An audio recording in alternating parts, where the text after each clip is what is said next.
শাড়িটা খুলতেছি, একটু ওয়েট। তোমাকে আজ সব কিছু করতে দিব। সত্যি আজ সব করতে পারবো? এতদিন যা যা করতে পারিনি এগুলো কি করতে পারবো? সবই পারবেন। এই নেন, শাড়ি খুলেছি, আজকে আদর করো। বিয়ের আজ সব মাস পরে হয়ে গেল, কিন্তু কিছুই করতে পারছে না শিয়াম। সীমা শিয়ামের কাছে সময় চেয়েছে, যে সময়টা অনেকটা দিন পার হয়ে গেছে। এদিকে শিয়ামের মন তো সে আশাই আছে যে কবে সীমা নিজেই বলবে, আজ তোমাকে আমার পূর্ণ অধিকার দিয়ে দিলাম। শিয়াম অপেক্ষা করতেছে এই দিনটির। আজ সীমা আস্তে করে শিয়ামের কাছে এসে বলা শুরু করে দিল। দেখেন, আমি তো এই বাড়িতে অনেক দিন এসেছি, আমার না একটু বাড়িতে যেতে হবে। আব্বু আম্মুকে দেখতে ইচ্ছে করছে। ঠিক আছে, যাও তাহলে। আমাকে একটু এগিয়ে দিয়ে আসবেন? আমার না অফিসে কাজ আছে। আচ্ছা, আমি তোমাকে গাড়িতে উঠিয়ে দেই, তাহলে যেতে পারবে। ঠিক আছে, দিন। সীমা খাটের একটা পাশে বসে শিয়ামের দিকে তাকিয়ে আছে, কিছুই বলতেছে না। মেয়েটা লজ্জা এখনো ভাঙেনি, শুধু তাকিয়ে আছে, মুখ ফুটে কিছু বলার সাহস পাচ্ছে না। এর ভিতরে শিয়াম বলল, কি হলো, আর কিছু কি বলবা? মানে আপনি যদি আমার সাথে যেতেন তাহলে ভালো হতো। বিয়ের পর থেকে তো আপনি কখনোই আমাদের বাড়িতে যাননি, তাই না?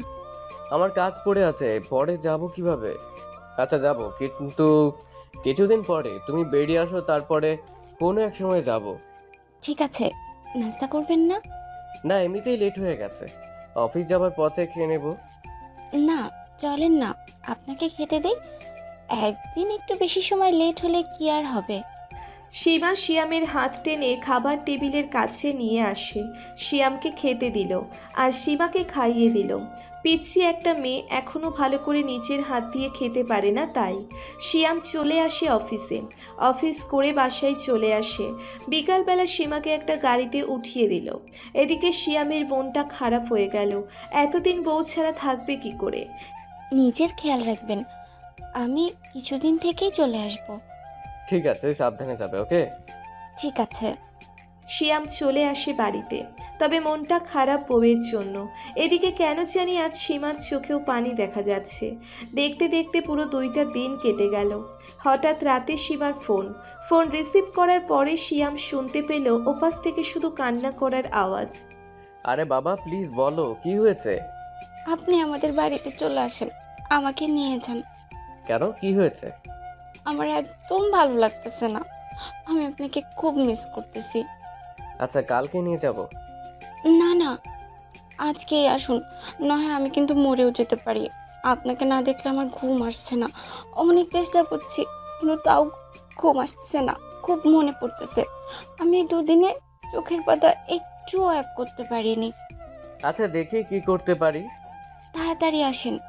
ফোন রেখে আম্মুর কাছে বললাম যে আমি একটু সীমাদের বাড়ি থেকে আসি। তারা হয়তো এখন ভাবতেছে আমি হয়তো বউ পাগল হয়ে গেছি। সত্যিই কি আমি বউ পাগল? সত্যি কথা বলতে আমিও বউটাকে অনেক মিস করছিলাম।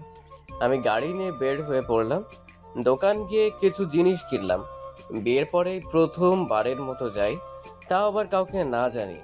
তারা ভাববে হয়তো আমি বউ পাগল হয়ে গেছি। যাই হোক, সীমা একটু চোখের পানি আমার কাছে অনেক খারাপ লাগে। ওর চোখের পানি আমি কোনো দিনও দেখতে চাই না। খুব ভালোবাসি তো, তাই অনেকক্ষণ পরে চলে আসি শ্বশুর বাড়িতে। আমাকে দেখে তো তারা অবাক। তাদের সালাম দিয়ে খুঁজতে লাগলাম বউটাকে। এর ভিতরে ওর একটা চাচাতো বোন বলল আপু তার রুমে আছে। সে কি লজ্জা, অনেক লজ্জা পেলাম। আমি চলে আসি বউয়ের রুমে। বউটা আমাকে দেখেই যেন পাগলের মতো ছুটে এসে আমাকে জড়িয়ে ধরলো। আমি তো অবাক, এমন ভাবে জড়িয়ে ধরবে তা হয়তো আমি আশা করিনি। আমি ওকে জড়িয়ে ধরলাম, ও কাঁদতেছে। ওই সীমা, কি হলো? আপনাকে আমার একটু সময় না দেখলে এমন লাগে কেন? খুব কষ্ট লাগে। এই একটা দিন মনে হয় আমি বাড়িতে কি যে রেখে আসছি আমি নিজেও বুঝতে পারছি না আমার যে কি হচ্ছিল। তাই তো, এত কেন কষ্ট হয়? ভালোবেসে ফেলেছি, আমাকে একটু ভালোবাসবেন? পাগলি, আমি তো তোমাকে ভালোবাসি, খুব ভালোবাসি। জানি তো, জানেন, এতটা মিস আমি কোনোদিনও কাউকে করিনি। বুঝলাম, এদিকে তাকাক না একটু, দেখি বউটাকে। এই তো তাকিয়েছি। আমাকে আপনি এতটা ভালোবাসেন কেন? তাহলে তুমি কি চাও, কম ভালোবাসি? তাহলে মায়েরও খেতে পারেন। আমাকে যতটুকু ভালোবাসেন এমনভাবে সারা জীবন ভালোবাসতে হবে। হ্যাঁ ঠিক আছে বউ, এর ভিতরে আমাদের সাথে দেখা করতে অনেকে আসলো, তাই আমি ওকে ছেড়ে দিয়ে তাদের সাথে কথা বলতে লাগলাম। রাতের বেলা খেতে দিল, এতক্ষণ খাওন যাব কিভাবে বুঝি না, তবুও কষ্ট করে খেলাম। তবে খাবার টেবিলে সবাই ছিল, শুধু আমার বউই ছিল না। কোথায় গেছে? আমি রুমে চলে আসি। রুমে এসে দেখি কে যেন সুন্দরভাবে সেজে বসে আছে। আমি একটু ভয় পেয়ে গেলাম, কে হতে পারে। আমি আস্তে করে তার কাছে গেলাম, গিয়ে দেখি আমার বউ ওকে অনেক সুন্দর লাগতেছে। পুরো বাসর ঘরে যেমন দেখেছিলাম তার চেয়ে অনেক সুন্দর, চোখ ফেরাতে পারতেছি না। এমনিতেই তো আমার বউটা দেখতে পড়ি, তার উপরে সাজ পুরাই সুন্দর। তো তো তুমি এমন সাজে? দরজাটা লক করে আসো, তারপর বলছি। আমি গিয়ে দরজা লক করে আসলাম। এখন তুমি সেদিন রাতের মতো ঘুমটা তুলো। কি আর করব, বাসর রাতের মতো ঘুমটা তুললাম। এখন বলো এসবের কারণ কি? বলেছিলাম না, আপনাকে যেদিন ভালোবাসতে পারবো ওই দিন থেকে আমার মন উজাড় করে ভালোবাসবো। আর আজ সেই দিন, খুব ভালোবাসি যে আপনাকে। তাই তো, কতগুলো ভালোবাসো।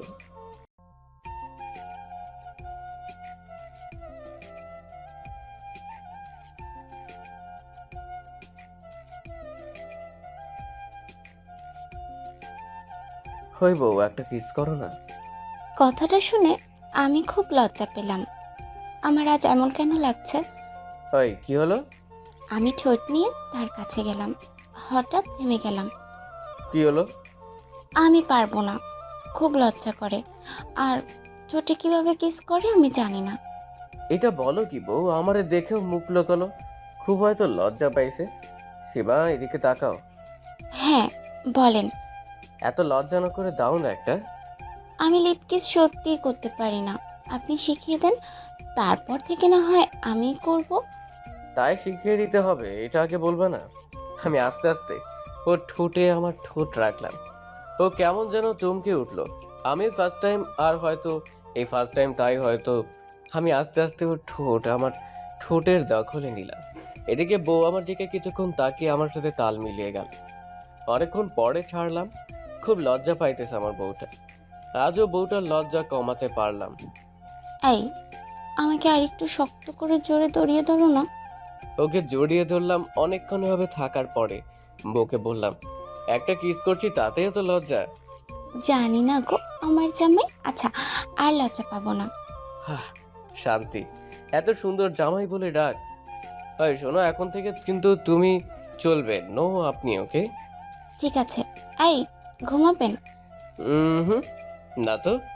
তবে কি করব? তোমার অনেক লজ্জা তো, তাই আজ সারা রাত তোমার লজ্জা ভাঙবো। এটা বলা বউটা একটা হাসি দিল, তবে চোখে মুখে বোঝা যায় অনেক লজ্জাও পাইছে। তুমি কি ফাজিল? এমন ভাবে কেউ বলে? তো কেমন ভাবে বলে? এদিকে আসো আরো কাছাকাছি। আসতেই হবে। কেন, কোনো সমস্যা আছে নাকি? এই না না, কোনো সমস্যা নেই। এত সুন্দর পেট আমি আগে কখনো দেখিনি। আমি ওর পেটে হাত দিলাম, ও চোখ বুজে নিল। এই শুনছো? বলো। এমন না, আমার কিন্তু খুব লজ্জা করতেছে। তোমার লজ্জা এখনই শেষ করে দিতেছে, একটু ওয়েট করো। যা, দুষ্টু ছেলে একটা।